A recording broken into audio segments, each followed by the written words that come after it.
So we're recording. I'm gonna do some editing.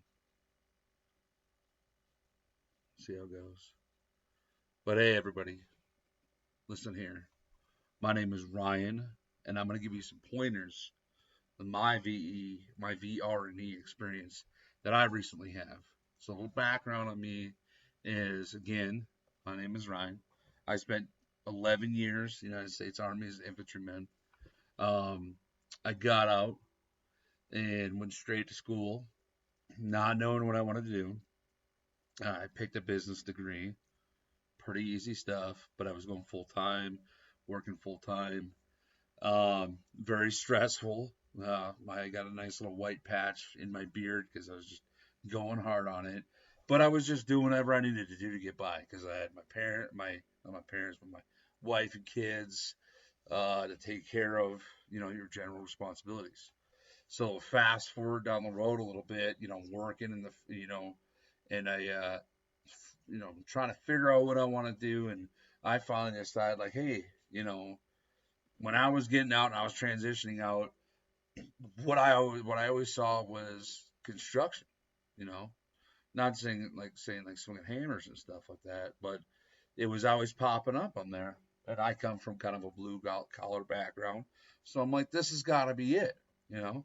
And plus, I had my wife's cousin. He fellow Marine, um, Marine, not fellow. Marine got out. He had a degree in construction management. Was working for a big firm, Hensel and Phelps. And we started talking, and I was like, "This is what I want to do. This is what I want to do." Bad thing is, I've got a lot of experience in it, so I did what I had to do.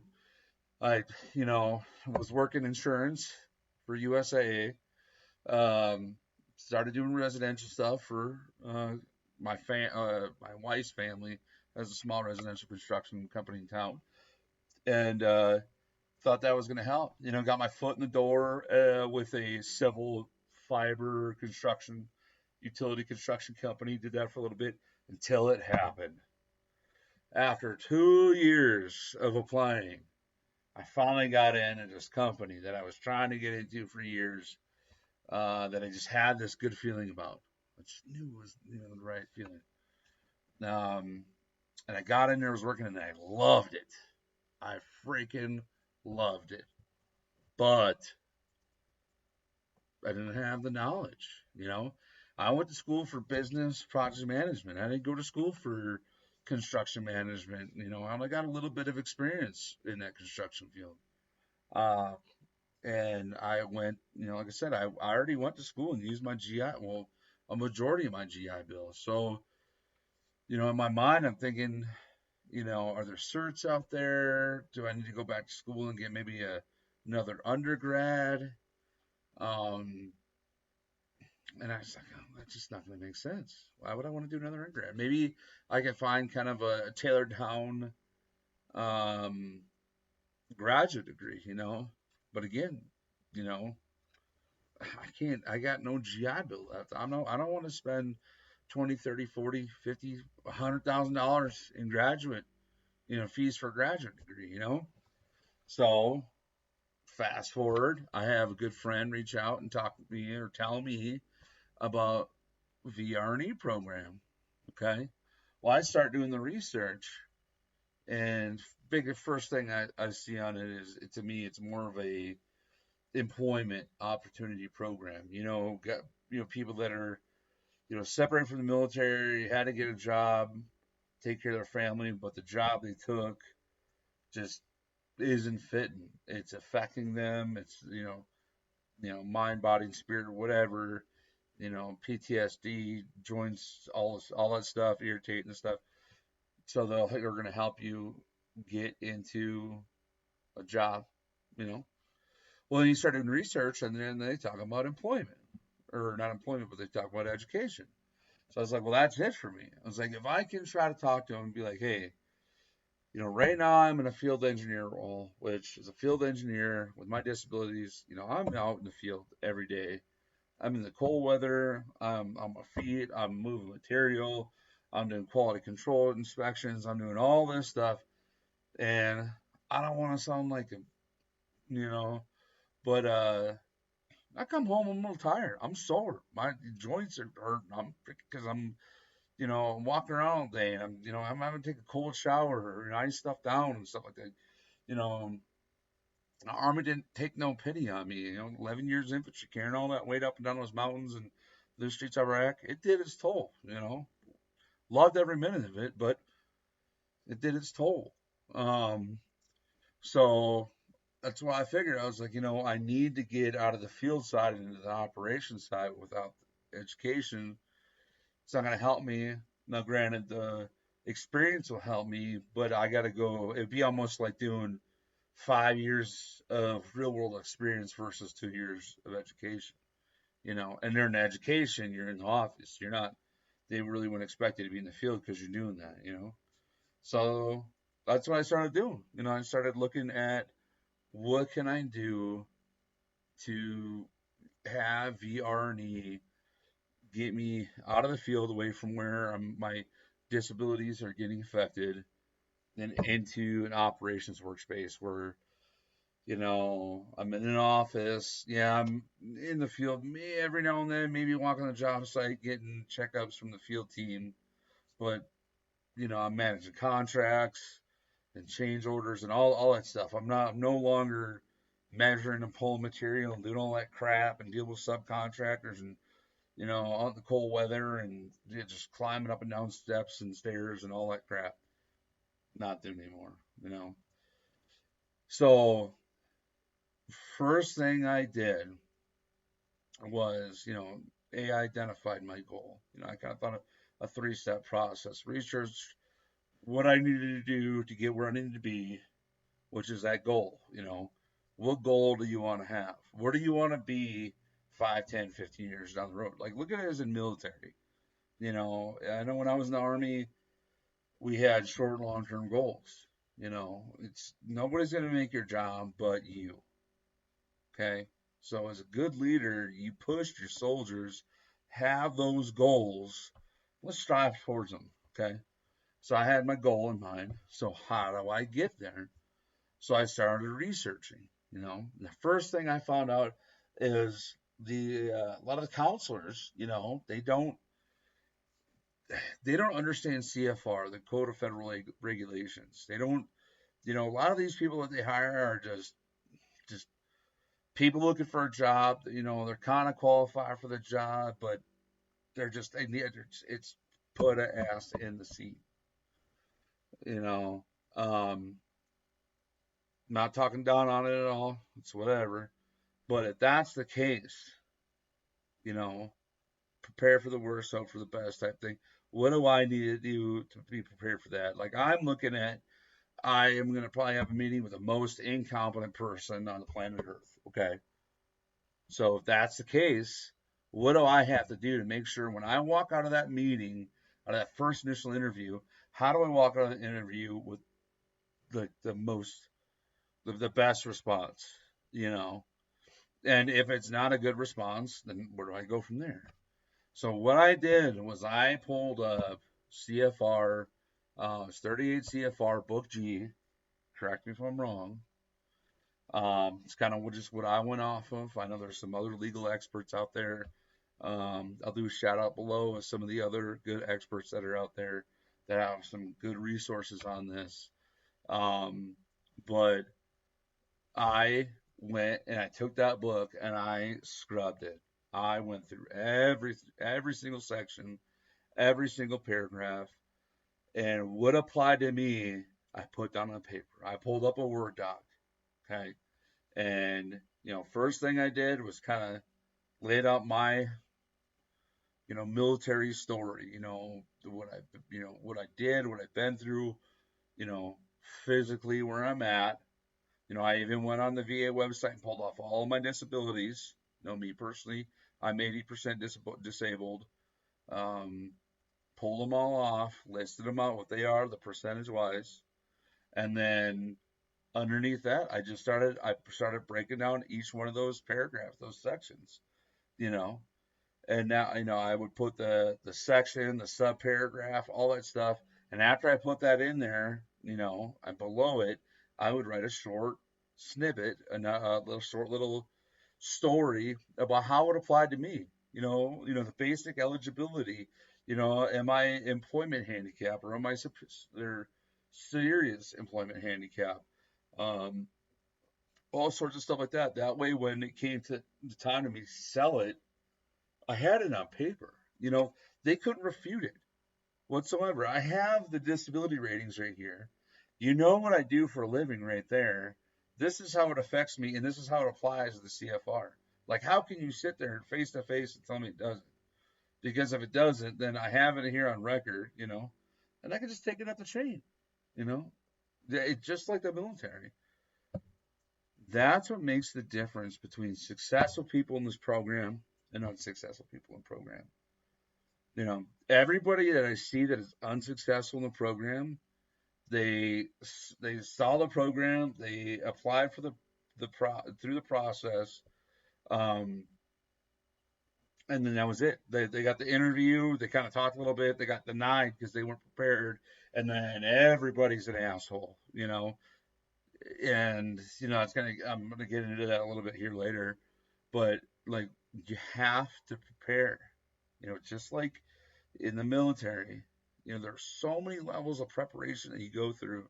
I learned it in the infantry. There's all you, my brothers and sisters out there, you had your own jobs and you can apply it your own way. But in the infantry, I mean, we have operations orders, warning orders. We had, the, troop leading procedures.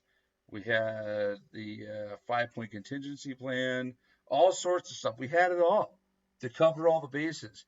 So if I'm going to do that in the military all the time to CYA, so I come back home, why the hell am I going to apply to this process? It doesn't make sense to me. So just make sure you're doing the right thing. Don't think that just because you got messed up, that the whole world is about on a kiss the ring because you think you deserve this. Yeah, you deserve benefits because you put yourself on the line. But don't just think that everything's going to be a freebie. Okay? And this isn't a caveat to this. I look on the VR&E, website and all the blogs and all the chat rooms. And the one thing that I see that just gets me, is the complete disrespect of the whole process that's on there. The VA and everything. I don't work for the VA. I don't work for them. Is it a messed up system? Yeah, it's a messed up system. But you tell me, okay? You tell me, all you out there, tell me where the perfect system is. Because y'all out there act like there's some great system out there that you're comparing to the VA, but the VA is falling short. Yeah, they are. Yeah, they are. Like, it's just like any medical system that's out there. So quit complaining about, like, don't have these high expectations that these people are gonna, be able to shoot to the stars and fulfill your needs and put, you know, candy and kisses in your pockets because you want all this stuff. It's not. Just stop. Just fucking stop. I'm gonna bleep that F word out there, but you guys need to understand that the people that they hire are no different than you. How would you feel if you got in that role? And I'm just coming from this because when I got out, I worked in customer service for like a year for a crediting agency, and I wanted to just honestly choke everybody because there was all these excuses. Like, it's not my fault, it's you guys. It's not my fault, it's you guys. It's like, not really. Maybe it's both our fault, but let's take some ownership and some accountability in this stuff, okay? Now, and I'm getting at this, okay? If you got rejected from the program, the first thing you need to do is self-analyze. You need to figure out, what did you do wrong? What did you do? What did you do that set you up for failure, that failed the process? Like, were you prepared? Were you 100% prepared? Not like I was kind of prepared. Like, I'm talking like you were walking into a meeting that meant like the most in your life, and you're ready for it. Some of you might not comprehend that. Some of you might honestly think they're like, oh yeah, I was, because I did a little bit, because that's just how you lived your life. You just kind of got by on just a little bit. But a lot of people understand that it takes a lot to get what you want. again, like I said earlier in the meeting, earlier in the video, nobody's going to make your career. Nobody's going to make your life but you. So what are you going to do to get to the next level? Because you're doing something not for you. All the stuff we do isn't for us. I know personally for me, I got out of the military and got my grad or undergrad degree, and now I'm going for my graduate degree. I'm not doing it for me. I dropped out of high school, never walked the stage, never walked across, got the diploma, shook the hands, took the photo. I was hoping to do that for my undergrad, but COVID definitely just effed me out of that one. And even going for my graduate degree, that's not for me. That's for me to provide a better life for my family. So if you don't understand that what you're doing isn't for you, it's for the betterment of the person on the left and right of you, you're going to fail. It's again, back to the military. All the training you did wasn't for you. All the training you did was for the guy and the girl to the left and right of you. Sooner you can get that through your thick skull, the better you're going to be in your life. So back to the treatment of the VA, the VR&E program, be professional. Okay. If they're not professional, that's great. Chalk it up a win on the veteran side that we're trying to do our best to seek resources to better ourselves, but we're getting shot down by the system. How would you feel? How would you personally feel if that's how you acted? But we pulled up a video of the way you actually acted on the video, in your interview process, and you look like an asshole. Integrity, integrity. Go into the system thinking the worst, but prepare or hope for the best. It kills me. It just kills me because everybody out there's a victim. Everybody out there's a victim. If you get shot down, you know what you need to do? Is man the F up, man and woman the F up, and breach that door. They shut the door on you, breach that mother trucker. Put a charge on it, breach it, bust that door open, traverse, move down it, do whatever you need. Don't let the door shut in front of you, talk shit out of the system, and then just think that everybody's going to feel bad for you because it's not. And honestly, for me, when I see other soldiers talk crap on the system because they're like, they didn't do this, this, and this for me, like, I don't want to hear that first. Maybe you should post a video or a blog or something about, hey, it didn't work for me because this is what I did. This is what maybe I think I should have did. So I recommend you doing this. I'm going to apply it. Let's see how it works. Don't play the victim. That shit's just weak. It's weak. I don't want to hear it. That's just some bullshit nonsense.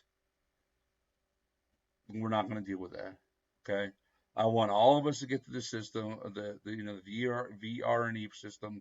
Let's succeed together. But the only way we're going to do it is by positivity, by kind of we'll say aggression to the system. Let's again, something happens. What do we got to do to get in there? You want something? You have a goal? What are you going to do for it? What are you going to do for it? Not what is VR&E going to do for it. What are you going to do to prove to them that you deserve this? Not that I am owed it. GI Bill, what's owed to us? This VR&E program, this is additional employment help. What are you going to do? So I want you guys to succeed.